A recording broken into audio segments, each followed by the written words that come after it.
সবাইকে শুভেচ্ছা ও ভালোবাসা জানিয়ে আমি আফতাব হালদার আজ শুরু করছি ভোটের খবর। লোকসভা ভোটের নির্ঘণ্ট ঘোষণার আগে এক প্রকার হুঙ্কার দিয়েছিলেন আপকি বাত 400 পার। এই হুঙ্কার আর কেউ দেয়নি, দিয়েছেন আমাদের দেশের প্রধানমন্ত্রী নরেন্দ্র মোদী।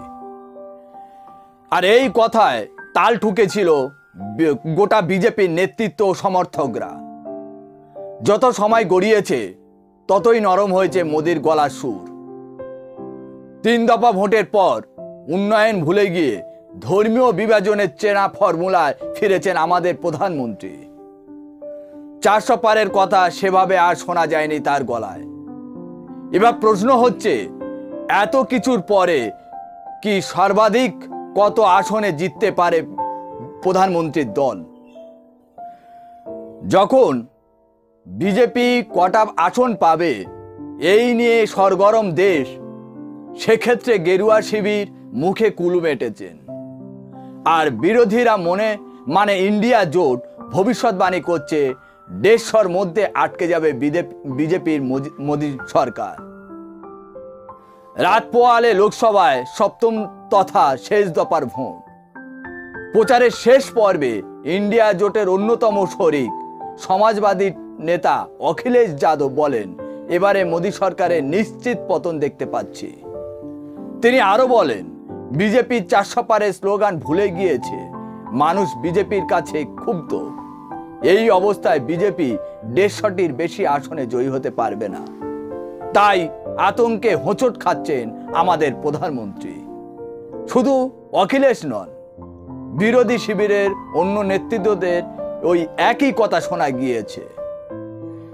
তৃণমূলের সুপ্রিমো মমতা বন্দ্যোপাধ্যায় অনেক আগেই জানিয়ে দিয়েছেন, এবার বিজেপি 200 আসনে বেশি পাবে না। ইন্ডিয়া নেতাদের সাপ কথা, কৃষকদের পাশে দাঁড়ায়নি মোদী সরকার, কিন্তু শিল্পপতিদের কোটি কোটি টাকার ঋণ মুকুব করেছে। আর প্রত্যেকটা জিনিসের দাম আকাশ ছোঁয়া হয়েছে। দেশে বেকারত্ব বেড়েছে। বিজেপি সরকার এজেন্টদের দিয়ে অপব্যবহার করেছে। এই সব ইস্যু থাকায় এবারে ভোট বাক্স বিজেপির বিপক্ষে যাবে। প্রায় 2.5 মাস ভোট পর্বে অন্তিম প্রচারে শেষ লগ্নে এসে ইন্ডিয়া জোট জয়ের ব্যাপারে আত্মবিশ্বাসী দেখিয়েছে। কংগ্রেস নেতা রাহুল গান্ধী বলেন, এবারে ইন্ডিয়া জোট সরকারে আসছে।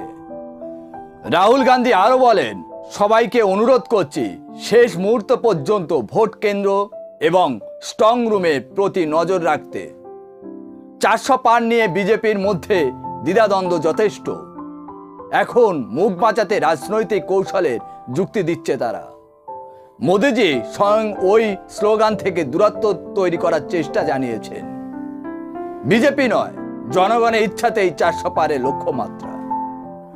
মোদিজির এই যুক্তির পরেই প্রশ্ন উঠেছে, কত সংখ্যক মানুষ এমনই ইচ্ছা কথা জানিয়েছেন, নাকি শুধু দায় ঝেড়ে ফেলার কৌশল নিয়েছে মোদিজি? বিরোধীদের স্পষ্ট দাবি, ইভিএমে কোনো গন্ডগোল না করা হলে বিজেপি সরকার এবারে আর ফিরছে না। আজ এখানে শেষ করছি। সবাই ভালো থাকবেন, সুস্থ থাকবেন, আর ভালো লাগলে শেয়ার করে দেবেন। Tata, bye bye.